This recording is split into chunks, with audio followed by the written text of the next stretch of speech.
There's nothing that you can feed them to make them roll better. That you must breathe into them. But you can control the way they are flying with the feed. Oh, got it.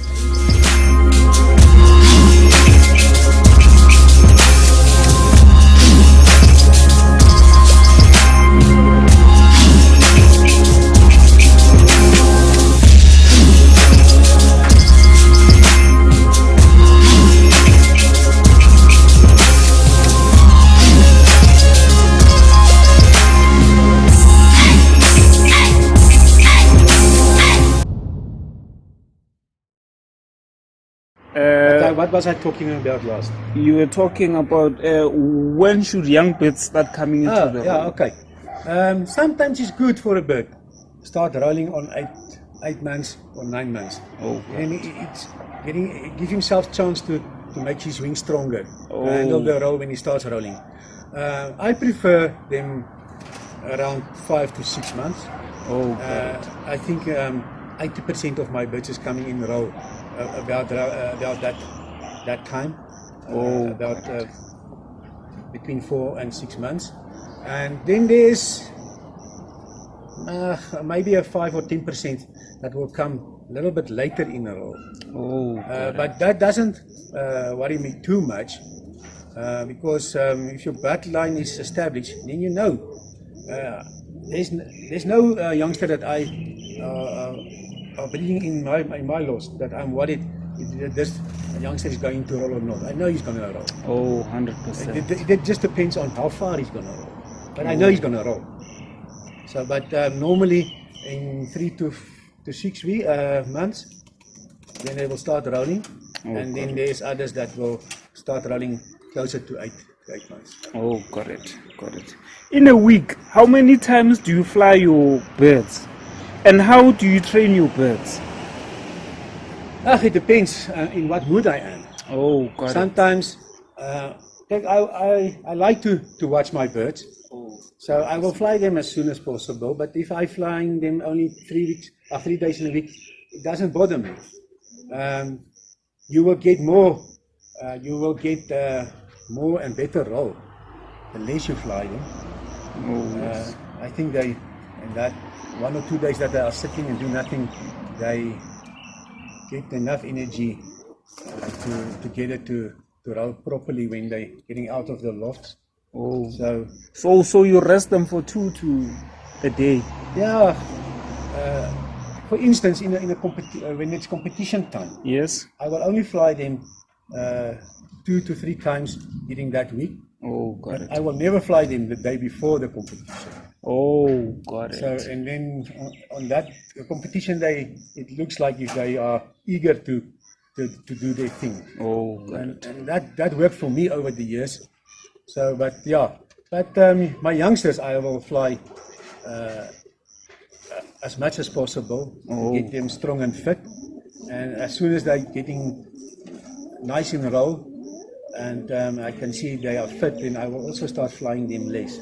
And then focus more on the babies that still needs more practice.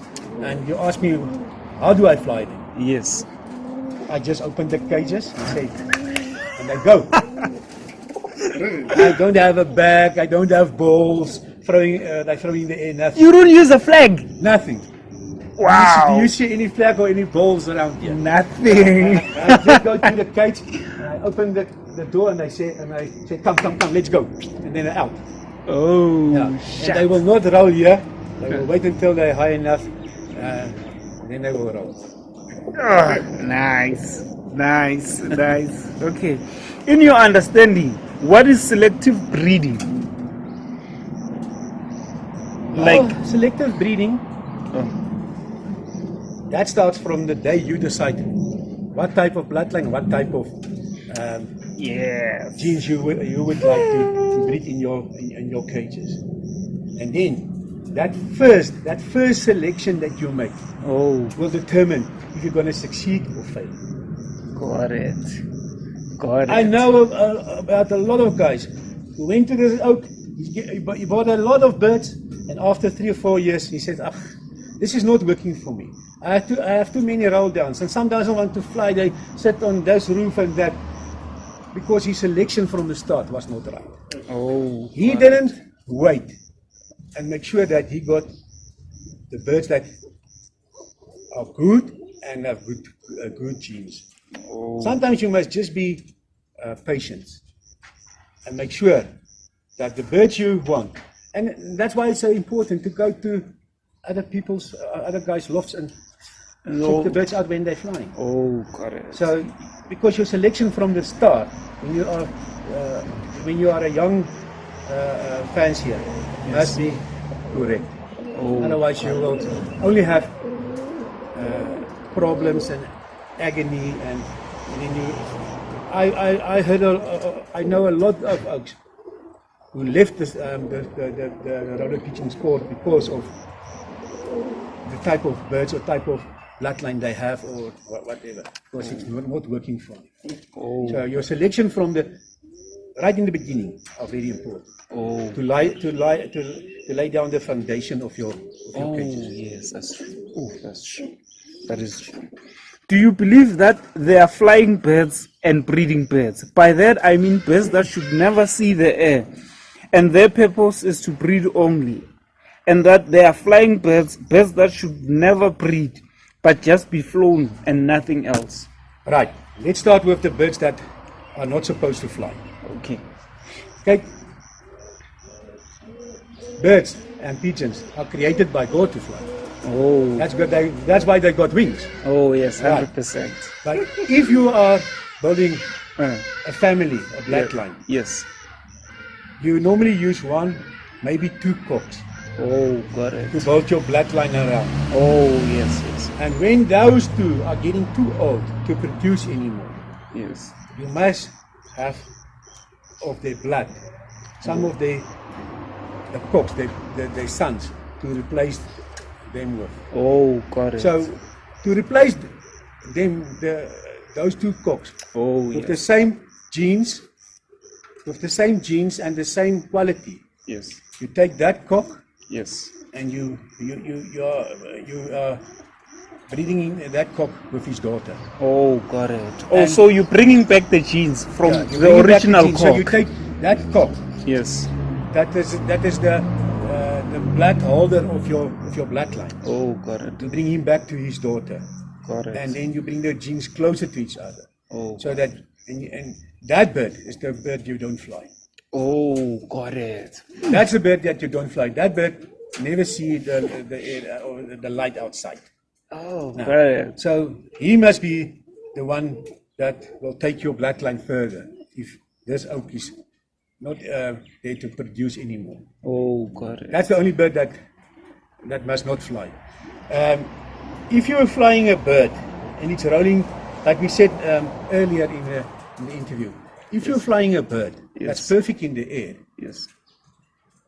but you know this bird, the genes are not the quality that you would like in your loft or that you need in your loft. Yes. That's the bird you keep on flying.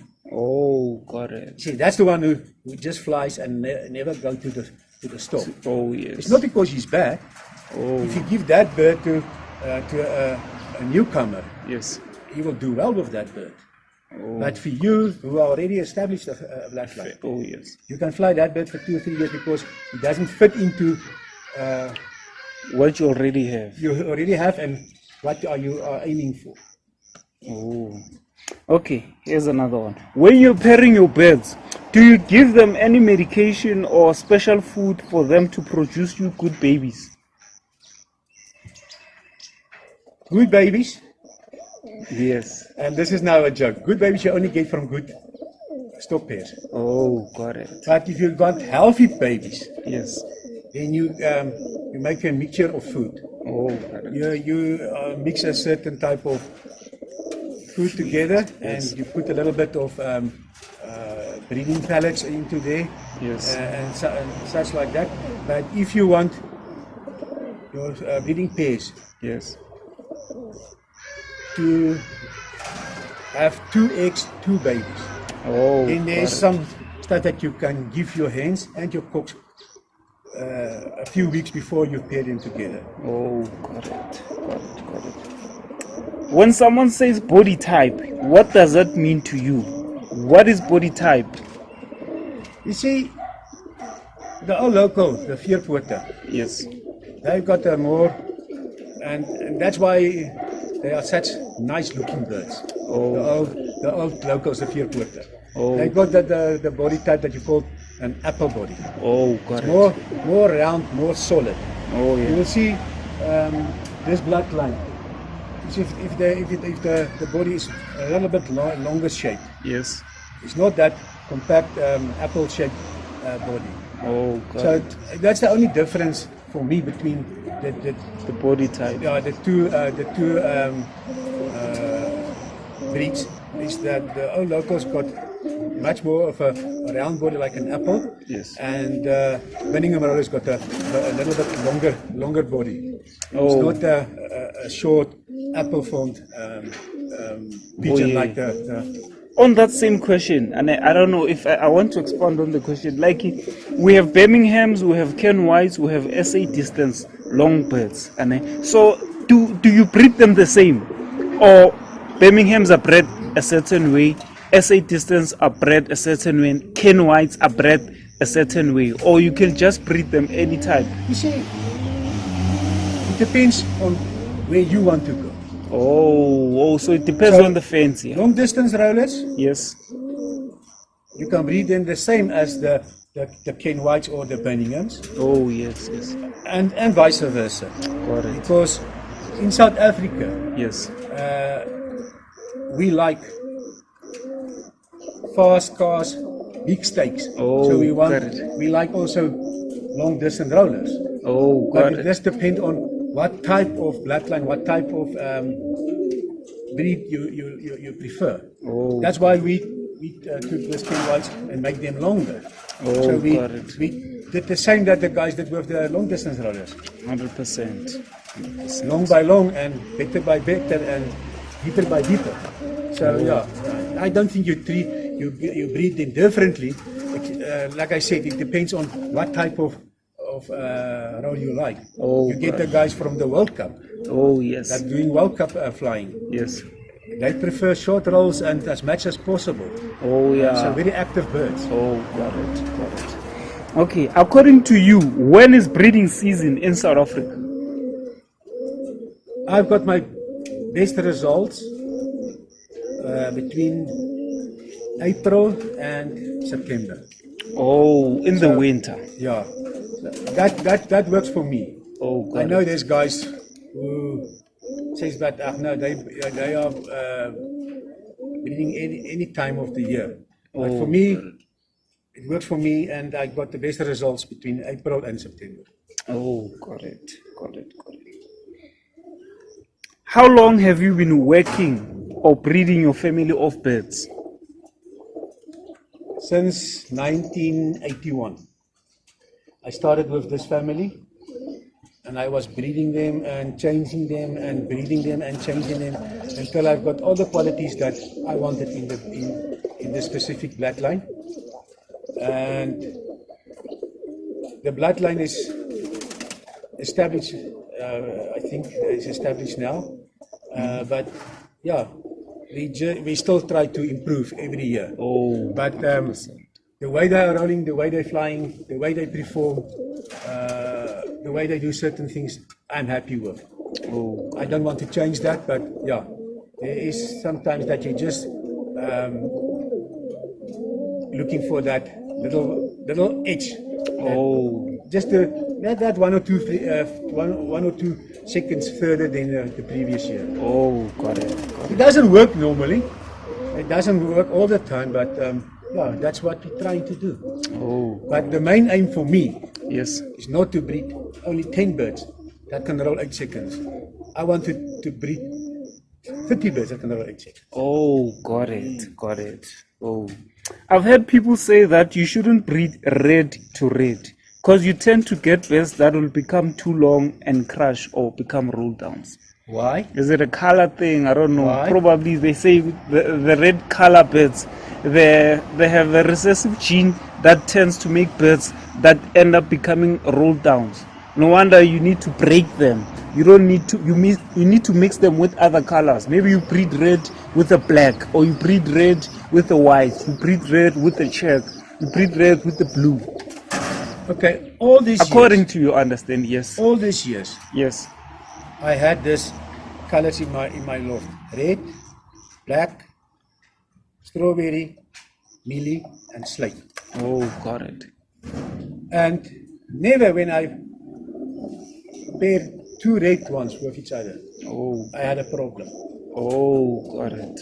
Never if I paired two black ones together, I had a problem. Oh, got it. But I prefer to mix them up. Red with black, or slate with red, or slate with black. Like I said, it all comes down to the genes again. Oh, got So it. I don't have a problem to put red and red together. I don't get gun rolls or problems by doing that. Oh, okay. Okay, here's another one. There is a saying in the pigeon hobby that if you fly mixed families, you end up getting mixed results in the air. For example, some come in their roll earlier and some fly differently. Some kit, some don't kit. Do you believe that you should fly one family together when you compete? It's better to fly one family. Oh, But there's no problem to fly mixed families. mixed families. The pair that you put together, Yes. you will see normally it's one pair. The baby doesn't want to fly in the kit or doesn't want to go back to the kit after a roll. You get rid of that type of pigeons. You're keeping only the best. I know guys are crossing Yes. the long distance rollers, the locals with the cane whites, and they're quite happy. Oh, is it? Yeah, they're quite happy. Interesting. And but like I said to the other guy a few months ago, I prefer only one family, only one bloodline. Oh, Then I know the quality in my loft Oh, yeah. will be the same right through the loft. Oh, got it. So when got you crossbreed, Yes. you will get up and downs. the whole Oh, time. got it. You will get that if you pair this cock with this hen, the babies will roll 10 seconds and the other two will only roll 2 seconds. Oh, Or got it. when you pair that same cock to another hen, all the babies will roll down. Oh, yes. You won't get that consistency in your loft. Oh, you get different results. Oh, yeah. Okay. But if you pick a kit out of all those pigeons to fly in a competition, you will normally pick the best one, so your results will not be that bad. But if you look at the overall result in your loft, there will be a lot of variations. Oh, got it. Got it. What's the worst piece of advice you ever got about rollers? And what's the best piece of advice you ever got about rollers? Good advice and bad advice. The best piece of advice is keep to one bloodline, keep to one family, Oh, and build your bloodline. foundation and your lofts around that family. Oh, got it. The worst advice I got is the guy who said to me, man, you must use this pink pellikies, it's great. Oh. Before a competition. They call it pink pellikies. I don't know what exactly it contains. But one guy said, no man, you must use those pink pellikies before a competition and your birds will roll quiet. I said, okay. I think that was the worst advice I ever received from anyone. Oh, got it. Okay.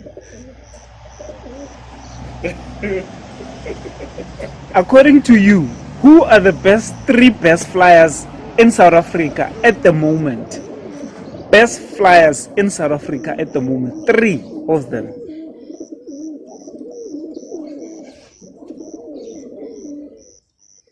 Yeah. I will say Jacques Creer Oh. and Jan Erlang and Vijay. Oh. I think that is the guys that fly a consistent kit and flying a consistent kit every year. Oh, got it. You understand? Got it, They're yes. not performing good one year and the next year you don't hear anything about them. Those guys are proving themselves for the last 5 to 10 years now. So I think those guys are the main guys on the stage. Oh, got it. Of the Roller Pigeons, yeah. Oh, got it. Okay, people normally say that the quality of birds we have now is not as good as the one that the guys had in the 2000s until 2009. What's your take on that? Then there's a serious problem.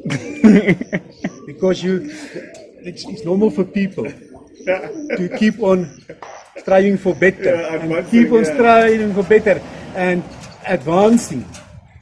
So I don't think the pigeons we have now is worse than the pigeons we have in 2008 and 2009. There was also good pigeons. But if we didn't involve got it. and bred our pigeons better from 2008, 2009 up to now, then something is wrong. Oh, got it. So, but there was good pigeons, but I don't think they was as good as the pigeons now. The ones now. Oh, got it. Is it true that when you feed your flying birds high protein feed, they become too stronger in the air and can fly for 3 hours minimum in the air, or go too high to be unjudgeable because of the height, because of the high protein being peas, sorghum, wheat, and barley? Definitely. But it also depends on what type of birds you're flying. I think your local birds, your veerpote, will on that type of feed will fly much higher and much longer. Because they are of nature a stronger type of pigeon. But feeding plays a big role in how high your birds are flying, how long your birds are flying, and how active your birds are. Got it. Actually, there's nothing that you can feed them to make them roll better. That you must breathe into them. But you can control the way they are flying with the feed. Got it. With feeding them. That's something else, man. That's something else. Okay, after flying them, do you feed them straight up after they just landed, or you close them up in the cage so that they catch their breath to feed them after 3 minutes or 4 minutes after catching their breath? Well, it depends on what the wife had planned.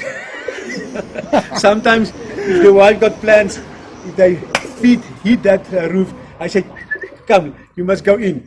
Now, I prefer just to give them a little bit time so that they can walk on the grass, maybe have a bath, eat some of that bokbijveggies. That's a natural antibiotic. Yes, I see. So, and I will feed normally my birds about 20 to 30 minutes after they landed. They landed. Do you believe that your birds will lead you to the feed they perform well on? For example, if you gave them roller mix and you noticed them eating sorghum only, then you just decided to feed sorghum only, or is there a way that you do it? I will not feed them sorghum only. Remember, I think birds is the same as people. Got it. How will you perform if you only eat pap, or you only eat chicken every day? Chicken. You must get some vegetables. Yes, that's true. Different type of foods in to keep you healthy and strong. So I know there's guys who are swearing by that they only fly the birds on sorghum or the other one that they call boerkoring. Yes. But I don't do that. I like a good mixture of different seeds. Got it. I've heard people say that during the molt, you should feed birds extra feed from the usual quantity you normally feed them, because it affects the growth of the new feathers if they don't get extra feed. Yeah, you see, that's why we call it an off season. Got it. During the molt, you will not fly them, your kid, that often. Got and it. During the molt, you will give them, in the off season, you will give them a little bit more feed than that you will give them during the competitions. So yeah, I think they need a little bit of rest and a little bit of. So you don't fly them when they're molting? I do, but not that much. I will only fly them, let's say, once or twice a week, just to keep them together, so that they don't get fat and lazy. Oh, got it. That they don't get too fat and too lazy. Yeah, I think it's a fine line. There's guys who prefer to lock the cages for 3 months and just let them molting. I don't do that. I will fly them just less, and then I will put in certain feeds and stuff in to help with the make molt. sure that they've got more ingredients to help them to molt better. Yeah. Oh, got it. I've heard people who live in hot areas say that they don't feed their birds corn. And corn you can feed your birds if you live in a cold environment, because the birds do need it to carry extra fat to stay warm. But if you live in an area where it doesn't get freezing temperatures, they wouldn't recommend feeding corn because it takes too much to trim the fat off the birds. I don't agree with that. Okay. In South Africa, we are lucky. Our winters and our summers are warm enough for us to fly our birds and our pigeons on normal feed. Got it. I think the guys are talking about extreme colds, like maybe in let's say England. England, Birmingham, or Alaska, or Yes. the cold places. And to trim fat off a bird is not that difficult. It will take you only a week and a half to 2 weeks, then that bird is in good shape again. Got it. But that will I will tell you guys later on. Okay. If you like this video, you better subscribe to Lifestyle of a Roller Pigeon Fancier, or your pigeons are going to roll down if you don't in your next fly.